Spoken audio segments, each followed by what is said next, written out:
కృతజ్ఞతాపూర్వకముగా నీ విన్నపములు దేవునికి ఏం చేయాలట? తెలియచేయాలి కదా.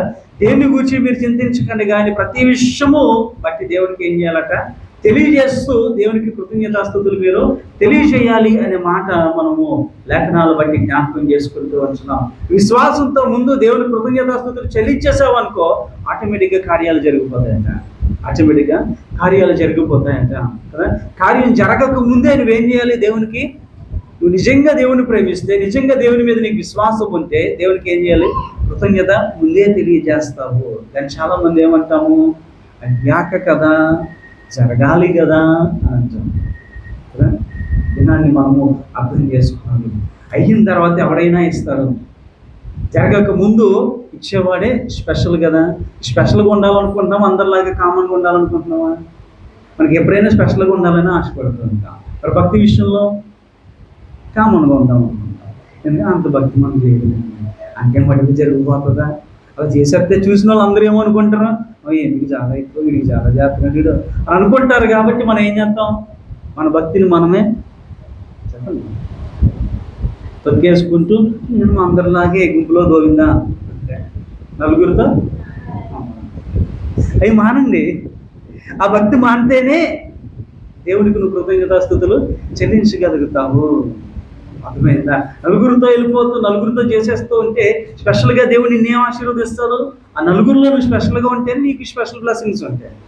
స్పెషల్గా దేవుడు నిన్ను ఆశీర్వదిస్తాడు అనే మాట జ్ఞాపకం చేసుకుంటున్నాను కదా. ఎప్పుడైతే విశ్వాసము కదా నీలో ఉంటుందో, ఆ విశ్వాసమును బట్టి నువ్వు ఎక్కడికి వెళ్తూ ఉంటావు? దీవులు వస్తాయి కాదనట్లే. ఆ దీవుల కన్నా ముందు నీకు ఏమొస్తాయి? శ్రమలు వస్తాయి.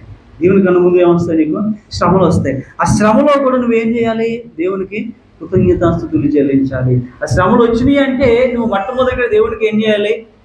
కృతజ్ఞతాస్తుతులు చెల్లించాలి. ఎందుకు? దేవుడు నన్ను దీవించబోతున్నాడు.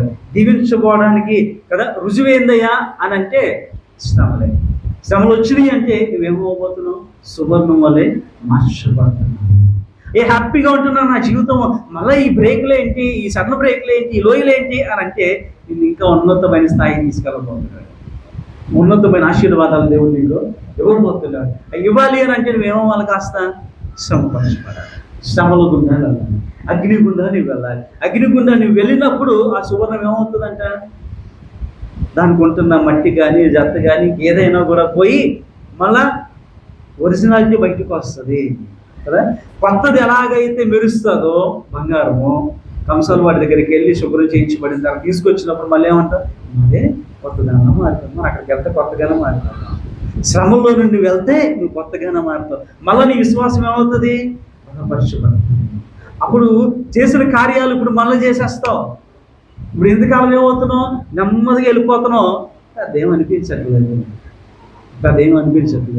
వీళ్ళు ఉంటున్న భాషలో చెప్పాలి, కిక్ లేదండి జీవితానికి. కిక్ కావాలంటే ఏం కావాలి? కాస్త అప్ అండ్ డౌన్స్ ఉండాలి, శ్రమలు ఏమైనా ఉండాలి. ఉంటే అప్పుడు నేను అప్పుడప్పుడు అట్లా చేశాను కదా గుర్తొచ్చి మళ్ళీ పొద్దున్నే లేచి ప్రార్థన చేయడం, ఉపవాసాలు చేయడాలు, దేవునితో సమీపంగా జీవించడాలు, ఇవన్నీ వస్తూ ఉంటాయి. ఏమి రాలేదనుకోండి, శ్రమలు ఏమి లేవనుకోండి, ఎలా అనిపిస్తుంది? వెళ్ళిపోతుంది, హ్యాపీగా ఉంది జీవితం. తింటున్నాము, లేగుతున్నాము, కొనుక్కుంటున్నాము, వేసుకుంటున్నాము, తిరుగుతున్నాము, అయిపోయింది కదా. ఉపవాస ప్రార్థన చేద్దాం, ఇంత ముందు చేసేదాన్ని ఇప్పుడు చేయట్లేదు. ఎందుకు చేయట్లేదు? ఏమి లేవు కదా మరి. అడ్లేమి లేవు, అంత సాఫీగా వెళ్ళిపోతున్నాయి హైవే రోడ్లాగా. మధ్య మధ్యలో చెక్ పోస్టులు అవి ఉన్నాయనుకోండి, అప్పుడు గుర్తొస్తాము, ఉపవాసం చేయాలి కదా. ఒకప్పుడు ఎట్లా చేసేదని తెలుసా, ఎలా ఆరాధన చేసేది తెలుసా, ఒకప్పుడు దేవుని మహిమను ఎలా చూసేదని తెలుసా కదా. ఆ దర్శనాలు కళలు రావట్లేదు మనకి. అంత భక్తితో ప్రార్థన ఎక్కడ చేశాం కనుక ఎన్ని అయిపోయినాయి. అవన్నీ మళ్ళీ రావాలంటే ఏదో దెబ్బ తగలాలి. దెబ్బ తగులుతుంటే దానికి ఆత్మలకు ఆయింట్మెంట్ రాస్తా ఉంది. ఆయింట్మెంట్ రాయడమే ప్రార్థన, వాక్యం చదవడం, దేవునితో గడపడం ఏంటండి. ఆ దెబ్బ లేదనుకోండి, హ్యాపీగా ఉన్నాయన మంచి ఆరోగ్యంతో బతికేది. అర్థమవుతుందా? ఆ శ్రమలో ఇబ్బందులు ఉండి తిమోతికి పౌలు గారు ఆ లేఖ రాస్తూ తిమోతిని బలపరుస్తూ, తిమోతిని బట్టి కూడా దేవునికి ఏం చేస్తున్నాడట? కృతజ్ఞతాస్తుతులు దేవునికి ఆయన తెలియజేస్తున్నాడు అనే విధానాన్ని జ్ఞాపకం చేసుకుంటూ అంటున్నాం కదా. ఎప్పుడైతే దేవుణ్ణి ఇక సార్వభౌమత్వాన్ని నువ్వు గుర్తెరుగుతావో, ఇంకా మళ్ళీ జ్ఞాపకం చేస్తాం. ఎప్పుడైతే దేవుని యొక్క సర్వభౌమత్వాన్ని గుర్తెరుగుతామో అప్పుడు ప్రతి కార్యమును బట్టి దేవునికి ఏం చేస్తామో కృతజ్ఞతాస్తుతులు తెలియజేస్తాం. కృతజ్ఞతాస్తుతులు తెలియజేస్తాం. ఆత్మీయ బిడ్డవయ్యా, ఇలా కాపాడుతున్నావు, నీ వందనాలు, ఇది ఆ బిడ్డ ఇంకా బలపరచబడుతున్నాడు, బలంగా ముందుకెళ్తున్నాడు అని తిమ్మతిని బట్టి దేవునికి ఏం చేస్తున్నాడట? స్తుతిస్తున్నాడట. ఈ దినాన్ని ఎవరిని బట్టి నువ్వు స్తుతిస్తున్నావు? ఎవరిని బట్టి దేవునికి మహిమను నువ్వు ఆరోపిస్తున్నావు? ఆయన ఏంటి అన్నది గుర్తెరుగుతున్నావా? ఒకసారి నువ్వు ప్రశ్నించుకొని ఆయన ఎవరో ఏంటి అన్నది తెలుసుకోవడానికి ప్రయత్నం చేయండి. మూడవదిగా జ్ఞాపకం చేస్తున్నాను, ఎదుటి వారికి కార్యములు జరిగినప్పుడు నువ్వేం చేయాలట? చెప్పండి. ఎదుటి వారికి కార్యాలు జరిగినప్పుడు నువ్వేం చేయాలట? దీన్ని జరిగిపోవాలి, ఇంకనే అయిపోతుంది అని ఇరుసుకోవడంగా ఏం చేయాలి? దేవునికి కృతజ్ఞతాస్తుతులు చెల్లించాలి. ఎవరికి జరిగినప్పుడట? మనలో ఉందా బుద్ధి? మనకుందా లక్షణం? ఎదుటి వారి కొరకు నువ్వు ప్రార్థన చేస్తావు కదా, ప్రభా ఆవిడికి ఇలా జరగాలి, ఆవిడికి అలా చేయాలి అని చేసేస్తావు. ఎక్కడ? మందిలో ఉన్నప్పుడు అందరితో పాటు చేసాడు అలవాడు కాబట్టి చేసేస్తావు.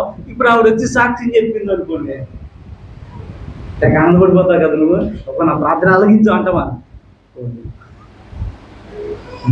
గుర జరిగిపోయింది, వీడు గుర జరిగిపోయింది అని కృతజ్ఞత లేకపోతే చెప్పాలి. ఏంది మన ఉద్దేశం?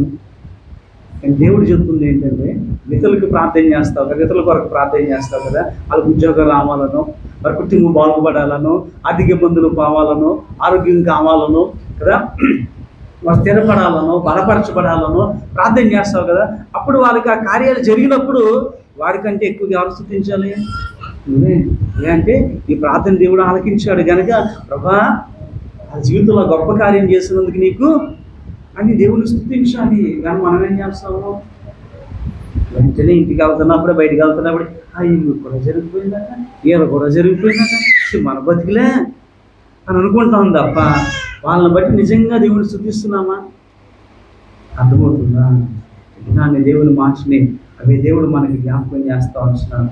దేవుని వాక్యాన్ని మనం గమనించినట్లయితే అద్భుతమైన విషయాల్లో పరిశుద్ధాత్మ దేవుడి దినాన్ని లేఖనాల ద్వారా మనం జ్ఞాపకం చేస్తున్నాడు. రక్షణ గురించిన విషయాన్ని బట్టి దేవునికి ఏం చేయాలి? కృతజ్ఞతాస్తుతులు చెల్లించాలి. ప్రభా ఆ కార్యం జరిగినందుకు ఆ బిడ్డ నేను ఏం చేస్తుంది? వాళ్ళ నమ్మింది, విశ్వసించింది, దాన్ని బట్టి నేను నేనేం చేస్తున్నాను అంటాము. మనం అన్నీ చెప్పేస్తుంది కానీ నేనే ప్రార్థన చేశానా ఏమికని, నేనా ఏమని మొదటి చర్చకి తీసుకొచ్చానని, వాళ్ళ ముందు నడిపించింది నేనే అని ఆ మటుకు చెప్పట్లేదు. ఇది అది మటుకు చెప్పట్లేదు, ఆడు అన్నీ చెప్తున్నాడు కానీ అని ఇక్కడ కూర్చొని ఏం చేస్తా ఉంటాం? సనుక్కుంటాను తప్ప దేవుణ్ణి స్తుతించాను.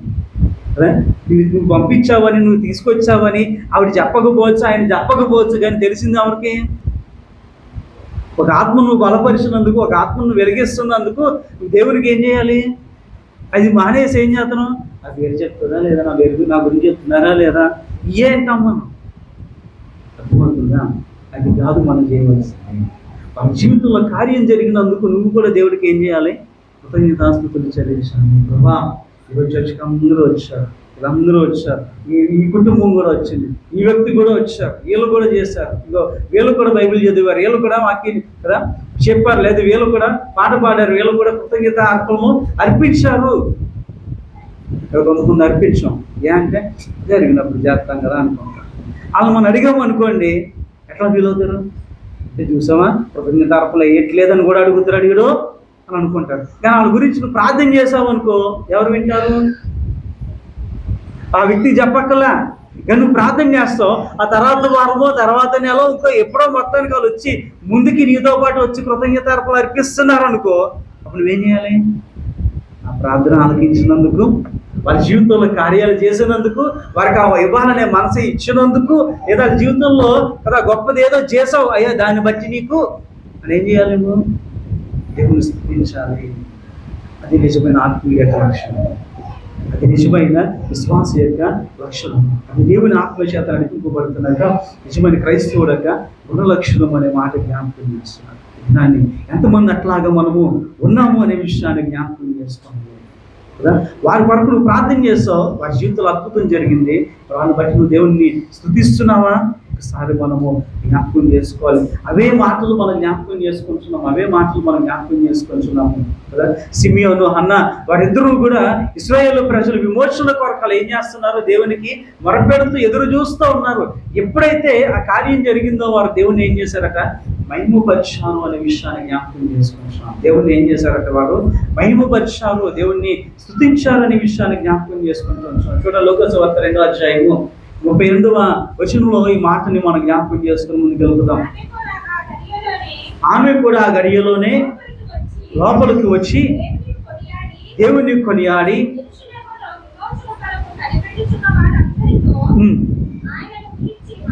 ఎక్కడి సందర్భము? సిమియోను చక్కగా దేవుణ్ణి ఆరాధిస్తూ దేవుని బిడ్డను చూసినప్పుడు, శుద్ధిస్తూ ఉంటున్నప్పుడు ఎవరున్నారట? ఈ హన్నా కూడా అక్కడ ఉన్నారు. వీరిద్దరూ ఎవరట? యేసు ప్రభు పుట్టాలని, మెస్సయ్యను కనుగొనాలని, మెస్సయ్య రావాలని ఎదురు చూస్తూ ఇశ్రాయేలు ప్రజలు దీవెన పొందుకోవాలని ఎదురు చూస్తున్న వారిలో వీళ్ళిద్దరూ చాలా ప్రాముఖ్యమైన వారు. ఎప్పుడైతే సిమియోను కదా యేసుక్రీస్తు ప్రభువుని చూసి దేవుని స్తుతిస్తూ ఉన్నాడో, అన్నా కూడా అక్కడ ఉండి ఏం చేస్తున్నాడు? దేవుణ్ణి స్తుతిస్తున్నారే. అమ్మా, ఎవరు వచ్చారు? మెస్సయ్య వచ్చాడు కదా, విమోచకుడు వచ్చాడు అని దేవుణ్ణి స్తుతిస్తున్నాడ. ఈ దినాన్ని కదా ఇతరుల జీవితంలో కార్యాలు జరుగుతుంటే నువ్వు స్తుతించగలుగుతున్నావా? స్తుతిస్తే నువ్వు కూడా ఆ గొప్ప సంఖ్యలో, ఆత్మీయుల సంఖ్యలో ఉన్నవారు లెక్కలో నీవు కూడా ఉంటావు. కానీ అలా లేవు అని అంటే ఆత్మీయతను సంపాదించుకోవడం వరకు ఏం చేయను? ఖచ్చితంగా దేవుని దగ్గర ప్రయాసపడాలి, ప్రార్థించాలి, దేవుడిని అడగాలి. ఆ మంచి గుణలక్షణం ప్రభావ మాకు దయచేయండి అని దేవుని ఖచ్చితంగా ఏం చేయాలి? అడిగేవారిగా ఉండాలి అని మాట జ్ఞాపకం చేస్తున్నాను కదా. మొదటిది ఏంటంట? నువ్వు చేసిన కార్యమును బట్టి దేవునికి ఏం చేయాలి? కృతజ్ఞతాస్తుతులు చెల్లించాలి. ఏ కార్యం చేసినా నిన్ను బట్టి కాదు, నా దేవుని బట్టి అని దేవునికి ఏం చేయాలి? కృతజ్ఞతాస్తుతులు చెల్లించాలి కదా. అలా చెల్లించాలి అని అంటే అది నీవు దేవుని యొక్క సార్వభౌమత్వాన్ని నీవు గ్రహించిన వాడిగా, గ్రహించిన దానిగా ఉంటేనే అలా చెల్లించగలుగుతా. లేకపోతే ఆయన ఏం చేశాడండి? వదిలేసి వెళ్ళింది నేను, అలారం పెట్టుకుంది నేను కదా, పిల్లలను పక్కనెట్టి, భర్తను పక్కన పెట్టి, ఆ దూర ప్రాంతంలో ఉండి ఉద్యోగం చేసి కష్టపడి శ్రమపడింది నేను అని అనుకుంటావు తప్ప దేవునికి మహిమ, ఘనత ఆరోపించడానికి నువ్వు ఇష్టపడవు. ఎప్పుడైతే ఆయన జ్ఞాపకం చేసుకుంటావో, ఆయన సార్వభౌమత్వాన్ని నువ్వు తెలుసుకుంటావో, అప్పుడేమంటావు? పొద్దున్నే లేవడానికి దేవుడు పంపించాడండి. ఆ వర్షం, ఆ ఎండలో, ఆ పరిస్థితుల్లో నేను పని చేసుకోవడానికి ఆరోగ్యం ఇచ్చింది దేవుడేనండి. సరిగ్గా తినడానికి తిని లేకపోయినా మేము ఈ దినాన్ని మళ్ళా ఎన్ని పుంజుకోవడానికి శక్తినిచ్చింది దేవుడేనండి అని దేవుని స్తుతిస్తాము. రెండవది ఏంటంట?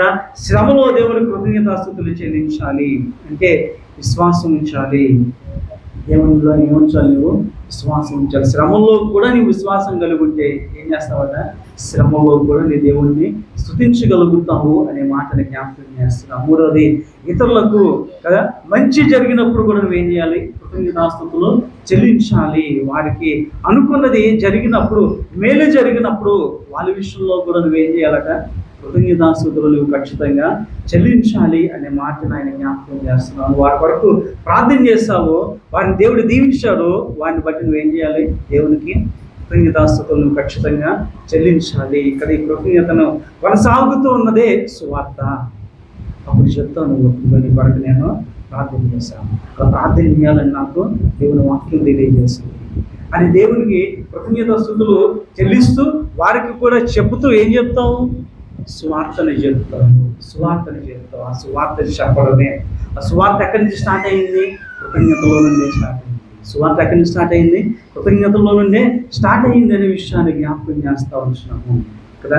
అన్న అట్లాగే దేవుణ్ణి స్తుతించింది. యెరూషలేము ఒక విమోచన కొరకు, యెరూషలేముకి దేవుని యొక్క ఎవరు మెస్సయ్య రావాలని ఎదురు చూసింది.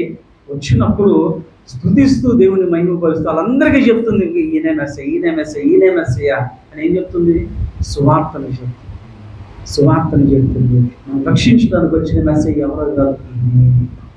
ఇన్ని రోజులు మనం ఎదురు చూస్తుంది ఎవరి కొరకు? ఈయన కొరకు. ఈయన వచ్చి ఏం చేస్తాడో, ఇది ఇలా చేస్తాడు, ఇలా చేస్తాడని సువార్తను ప్రకటించింది. సువార్తను ప్రకటించింది. అదే సువార్తలో చివరి అధ్యాయంలో, చివరి వచనాల్లో అవే కదా ఉంది మనకి. ఏమనుంది? 28వ అధ్యాయం మత్తయి సువార్త 19-20 వచనాలు. కాబట్టి మీరు వెళ్ళి సమస్త జనులను శిష్యులుగా చేయుడి, తండ్రి యొక్కయు కుమారుని యొక్కయు నామములో వారికి బాప్తిసం ఇచ్చుచు నేను మీకు ఏ సంగతులు ఆజ్ఞాపించుతునో గైకొనవలనని వారికి బోధించుడి. నేనేమేమి చెప్పాలో మీరు ఏదో వారికి ఏం చేయండి, చెప్పండి. అదే సువార్త, అదే సువార్త. ఆ సువార్త దినోత్సవమే జూలై 31 మనం సెలబ్రేట్ చేసుకున్నాం. లోకంలో చాలా మంది దినాన్ని జ్ఞాపకం చేసుకున్నారు. సువార్త ఈ లోకానికి అందింది. ఆంధ్ర ఈవాంజలికల్ లూథరన్ చర్చ్ రాకపోతే చాలా ప్రాంతాల్లో సువార్త అందేది కాదు. పెద్దలు వచ్చి ఆ సువార్తని అందించారు, ఆ సువార్తని ప్రకటించారు. ఆ సువార్తని దినోత్సవాన్ని జ్ఞాపకం చేసుకుంటూ అలాగే పౌలు గారు తిమోతిని బట్టి ఏం చేస్తున్నాడు, ఆనందిస్తున్నాడు. ఇదిగో నా బిడ్డ ప్రభువా బలంగా వాడబడుతున్నాడు, ముందుకెళ్తున్నాడు అని చెప్పి దేవుణ్ణి ఏం చేస్తున్నాడు, తిమోతిని బట్టి పౌలు గారు దేవుణ్ణి స్తుతించడాన్ని ఆ మాటలు మనం జ్ఞాపకం చేసుకుంటున్నాం. అది వైద్యుడైన లూకా గ్రంథాన్ని, లూకా సువార్తని మనం చదువుకున్నాము. రాసింది ఎవరు? వైద్యుడైన లూకా రాశాడు. ఎవరికి రాశాడు? ఎవరికి రాశాడు? మాకు తెలియదు. లూకా సువార్త లూకా ఎవరికి రాశాడు?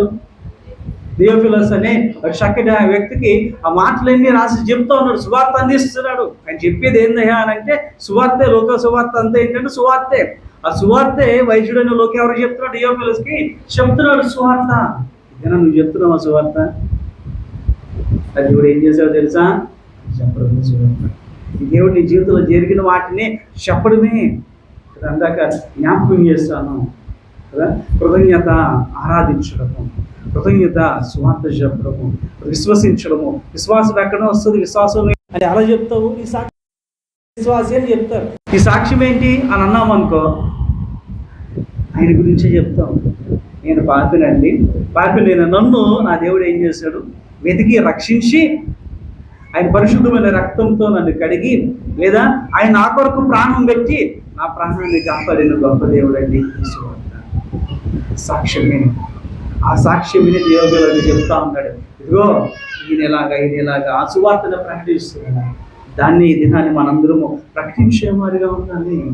చరిత్రకారులు చెప్తా ఉంటారు, థియోఫిలస్ లూకా లేదా ఈయన స్నేహితులుగా ఉన్నారు అని కొంతమంది చెప్తా ఉంటారు. దాన్ని కూడా ఈ దినాన్ని మనం అప్లై చేసుకుంటే ఈ దినాన్ని ఏం చేసుకుంటున్నాం? ఫ్రెండ్షిప్ డే చేసుకుంటున్నాం. మీరు ఫ్రెండ్స్కి ఎవరికైనా సువార్త చెప్పావా? థియోఫిలస్కి చెప్పానట, లూకా సువార్త చెప్పాడట. నా దేవుడే ఉందో తెలుసా, మేమేంటో తెలుసా, ఎప్పుడైనా చెప్తాము, చెప్తే ఫ్రెండ్షిప్ అవుతుందండి. అదేమో అది మేమేమిది, మరి ఫ్రెండ్షిప్ ఎక్కడ ఉంటుంది? అందుకే చెప్తున్నాను, ఈ దేవుడు ఎవరా అన్నది ఆయన సార్వభౌమత్వాన్ని నువ్వు తెలుసుకుంటే ఆయన కృతజ్ఞతాస్తుతులు చెల్లిస్తావు. ఆయన గురించి విలువగా చెప్పగలుగుతావు. ఆయన ఏంటన్న తెలియాలి నీకు. ఈ దేవుడు ఎవరు, నీ దేవుడు గొప్పతనం ఏంటో తెలిసినప్పుడు నువ్వు ఖచ్చితంగా ఆ కార్యాలు చేస్తావు. దీన్ని దేవుడు నిన్ను ఎలా చేసుకోబోతున్నాడు? స్నేహితుడిగా చూస్తున్నాడు కదా. మరి ఆ స్నేహితుడితో నీకు పరిచయం ఉందా? పరిచయం నాకు స్నేహితుడిగా ఎలా అవుతుందండి? పరిచయం ఉంది. మంచి ఫ్రెండ్ అవ్వాలంటే పరిచయం పెరగాలి. దేవునితో ఆ పరిచయం పెంచుకో కదా. నిజ స్నేహితుడైనా ఆ స్నేహితుడితో నువ్వు పరిచయం పెంచుకుంటే ఈ లోపల ఏ స్నేహితులు ఉన్నా లేకపోయినా ఈ స్నేహితుడు ఉన్నాడని నువ్వేం చేస్తావు? సంతోషంగా బతుకుతావు. నన్ను ప్రభువుని అడగండి, ప్రభా నువ్వు నాకు స్నేహితుడిగా ఉన్నావు కదా, ఇవి నేను ఈ దినం నుంచి మంచి స్నేహితులుగా ఉన్నావు. అంత మంచి స్నేహితులు ఎవరున్నా లేకపోయినా పర్లా, నువ్వు మంచి స్నేహితుడిగా ఉంటే చాలు అని ఆయన గురించి తెలుసుకోగలుగుతావా? ఈ స్నేహితుడి గురించి నువ్వు తెలుసుకుంటే ఈ స్నేహితుడిని బట్టి నువ్వు ఏం చేస్తావు? దేవునికి కృతజ్ఞతాస్తుతులు తెలియజేస్తావు. ఇంత మంచి స్నేహితుడు నాకు ఇచ్చాడు అయ్యా, ఇంత మంచి స్నేహితుడిగా నువ్వు నాతో ఉన్నావు అని దేవుణ్ణి మహిమపరుస్తావు. మహిమపరచు, ఖచ్చితంగా మహిమపరుస్తావు. కనుక ఈ దినాన్ని దేవుణ్ణి జ్ఞాపకం చేసుకుంటూ దేవుడు మనకు అందించిన మాటలు కదా విన్న మనము మనపూర్వకంగా దేవునికి ఏం చేయాలట? దేవునికి కృతజ్ఞతాస్తుతులు ఖచ్చితంగా మనము చెల్లించేవారుగా ఉండాలి. ఖచ్చితంగా మనం చెల్లించేవారుగా ఉండాలి. ఎలా చెల్లించాలట? 3 విషయాలే చెప్తాను నేను. మొదటిది ఏంది? నువ్వు చేసిన ప్రతి కార్యమును బట్టి, అంటే దేవుడు నీతో చేయించుకున్న ప్రతి దాన్ని బట్టి నువ్వు దేవుడికి అప్లై చేయాలి. అవన్నీ నీ వల్లనే అని దేవుడికి కృతజ్ఞతాస్తుతులు చెల్లించాలి. రెండోది, ఎన్ని శ్రమలు వస్తున్నా కూడా నువ్వు దేవునికి స్తుతించాలి. ఆ స్తుతించే భాగ్యం ఎప్పుడు వస్తుంది అంటే విశ్వాసం అయితేనే వస్తుంది. విశ్వాసం అయితేనే నువ్వు ఆ శ్రమలో కూడా దేవుని ఏం చేస్తావు? స్తుతిస్తావు. మూడోది, ఎదుటి వారికి కార్యాలు జరిగినప్పుడు కదా అదే సువార్త. సువార్త చెబుతాం. కృతజ్ఞత ద్వారా ఏం చెప్తాం? సువార్త చెప్పి నేను ఆవిడ కొరకు ప్రార్థన చేశాను, దేవుడు ఆ జీవితంలో అద్భుత కార్యాలు చేశాడు, ఇలాంటి శ్రమలు ఇలాంటి ఇబ్బందులు ఉండేవి అని చెప్పి దేవుని మహిమపరుస్తూ అవతలకి ఏం చెప్తాము? సువార్త చెప్తాను. 3 లక్షణాలు దేవుడు నేను కోరుకొస్తున్నాను కనుక ఆ నిజ స్నేహితుడైన ఆయనతో మంచి స్నేహబంధాన్ని కలిగి ఉండి ముందుకు వెళుతూ ఈ గుణ లక్షణాలు కలిగి ఉండి దేవుణ్ణి మహిమపరుస్తూ దేవుణ్ణి కృతజ్ఞత కలిగి ఉండి ఆయనకి మహిమను ఘనతను ఆరోపిస్తూ ఆయన బిడ్డగా మనందరూ ముందుకెళ్దాం. బట్టి కృపభాగ్యం దేవుడు మనందరికీ అనుగ్రహించును గాక. ఆమేన్. సమస్త జ్ఞానం ఇచ్చిన దేవుని యొక్క సమాధానం యేసుక్రీస్తు వల్ల మీ హృదయంలోకి మీ తమ వరకు కావాలి.